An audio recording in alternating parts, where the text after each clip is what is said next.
So, Dominic, after all of this terrible news, can you tell us who actually had a good week? Well, we've got a bit of a habit on this show of semi-regularly giving good week to Spanish law that sounds like quite great.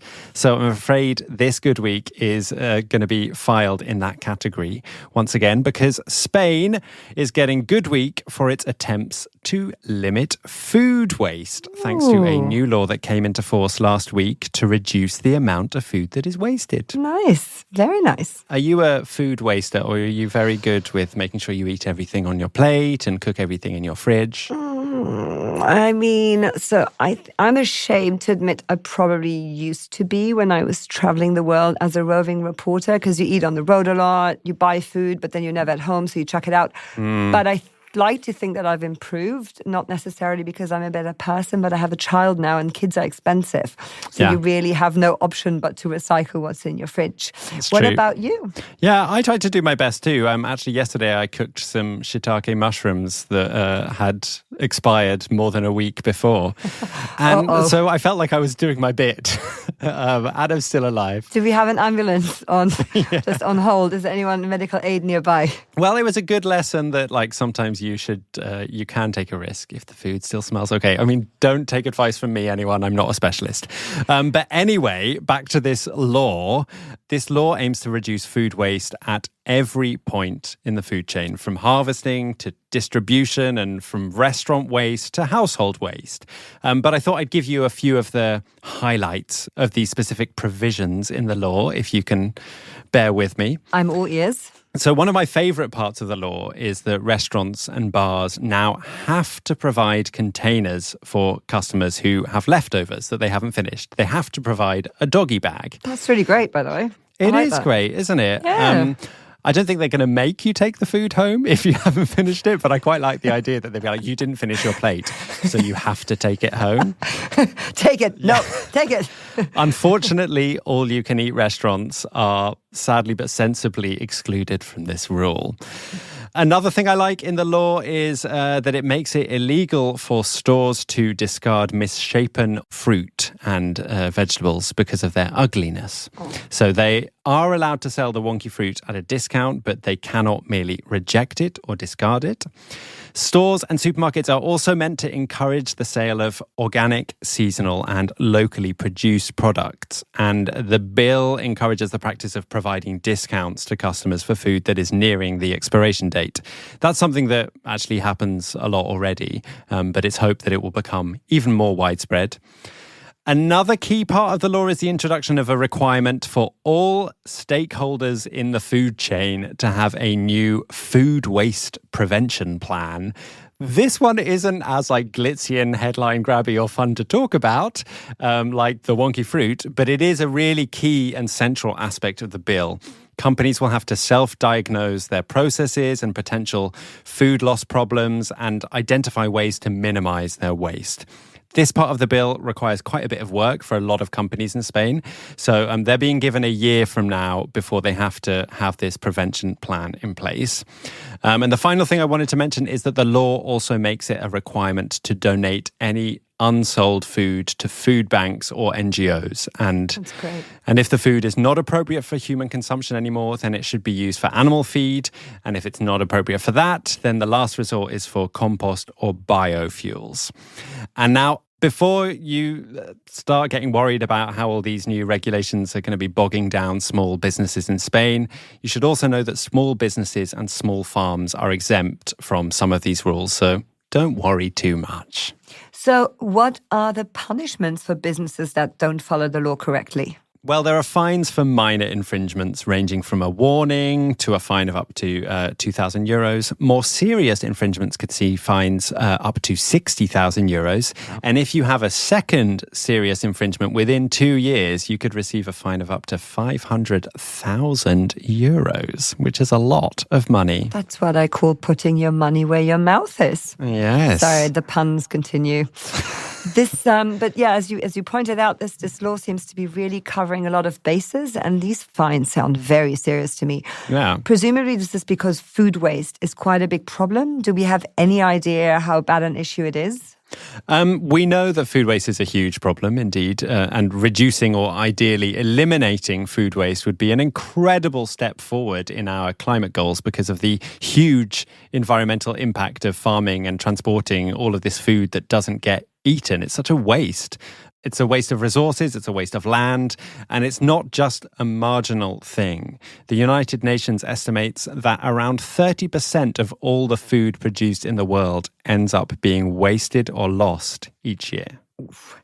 That's a horrific number, and it's actually really embarrassing when you think of how easy it is to reuse food. And the obvious thing is a lot of people don't have food. So this is like something that's...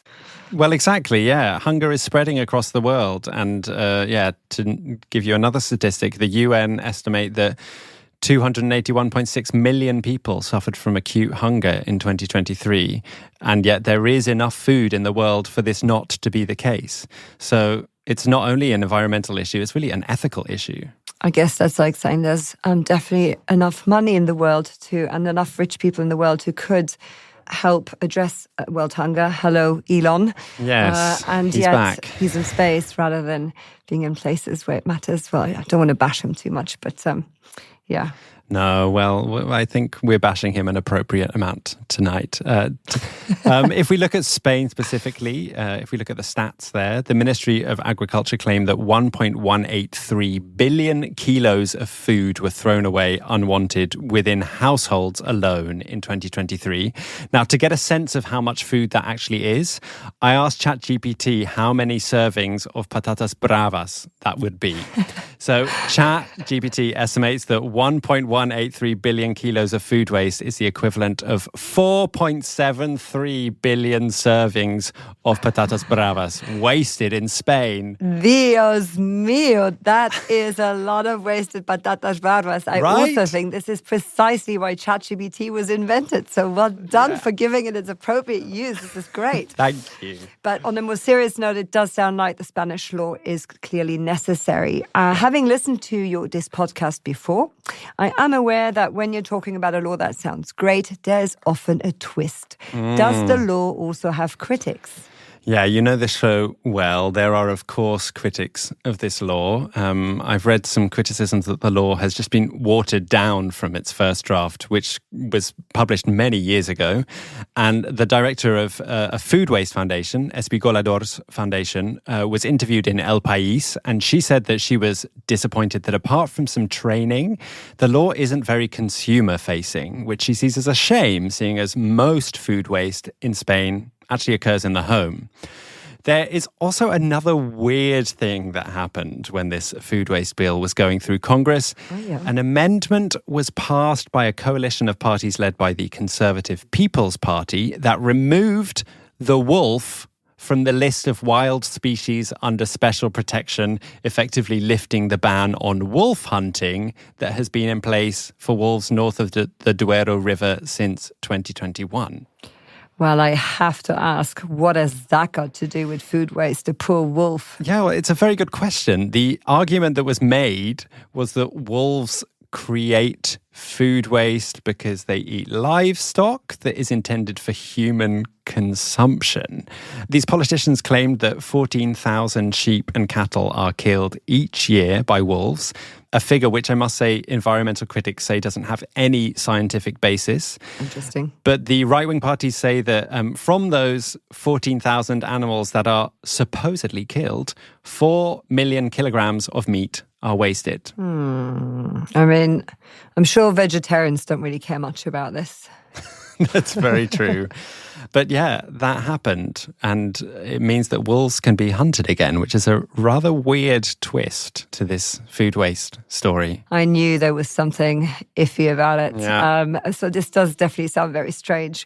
But this is a European podcast, obviously, and I know you like to look at things through a European lens, as we should.